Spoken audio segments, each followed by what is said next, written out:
I love the Life is Strange series. This is a really fun series. It's basically a game where you play as a character who gets a superhero-esque power, and then you gotta use that to make life-altering decisions and cry like a little baby. So what does Life is Strange Before the Storm, a prequel to the original Life is Strange game, decide to do? It decides to put you in the role as Chloe, a person who has no superpowers, and yet at the same time try to deliver you with gut-wrenching decisions that will make you cry like a baby. And you know what? It pulls it off, man. I really did enjoy this game immensely.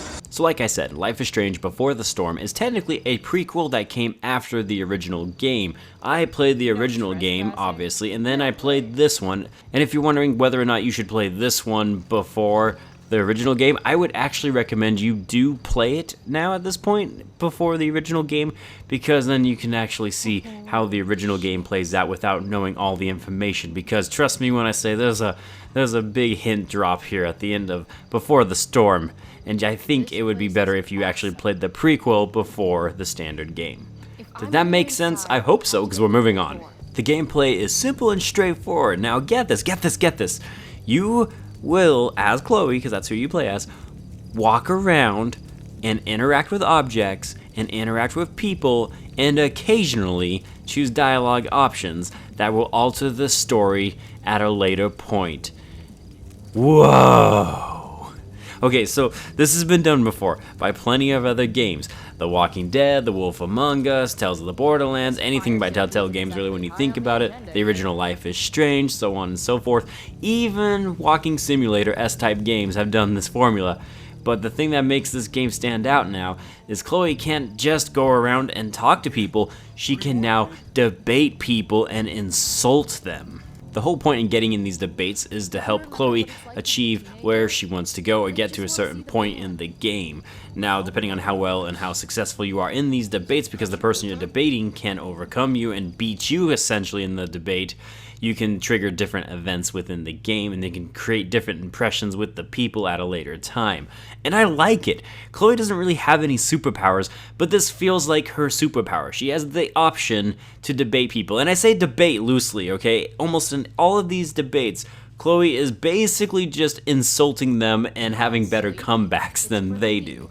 And I love it. It's typical teenage BS that I can relate to on a personal level, and I think that's great. You can also, as Chloe, the rebel herself, go around her environments and occasionally are presented with the option to do some graffiti with her magical marker that never runs out.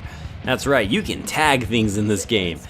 It's only for achievements, there's no other reason to do it, but I found all of them, I'm happy to report, on my second playthrough of this game, and no, I definitely, wink wink, did not look up where a few of these were or how to unlock them, because I would never do that. I'm just not that type of gamer, I'm hardcore.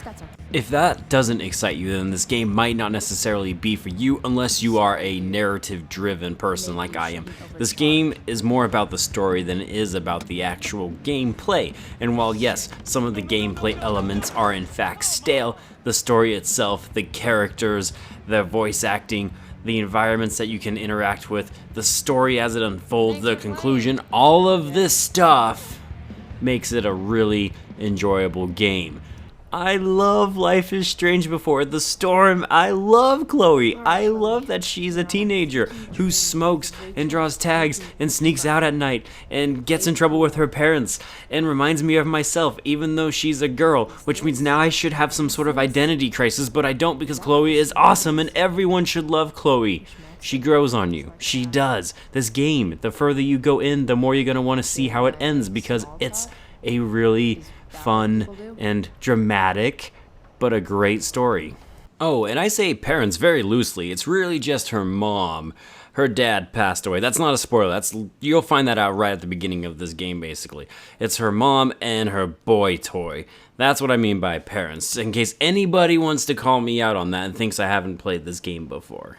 To summarize this game for you, if you enjoy narrative and story-driven games that don't have a lot of gameplay, but yet at the same time have just enough to help get you by the boring sections, and you enjoy pissing people off and tagging things, and getting into some steamy situations, then Life is Strange Before the Storm is definitely for you. Oh, and if you like the Life is Strange series, but for some reason or another never picked this one up, I'm going to personally recommend it. Life is Strange Before the Storm has faults, sure, of course it does. It was bound to have some. But at the end of the day, I don't care because I loved it. It was really good. And even the gameplay for me, it was well done enough to the point where I was able to get through it for a second time now. And I definitely changed things up. And oh boy, did I get an ending. That's all I'm going to say. So I'm going to go ahead now and give this game a very solid B.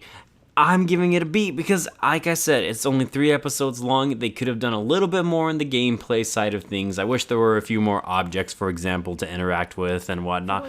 But at the end of the day, I don't care. I love this game. I think it's great. Fantastic. Really, I enjoyed it immensely. And this, my friends, concludes this Overrated review. Everybody, thank you so much for taking the time to watch this. If you enjoyed this, I thank you. If you didn't enjoy this, I thank you. I don't really care. And I'll see you on the next one. I am Bradley Overrated, out like a trout, and have a good day. Fuck yes.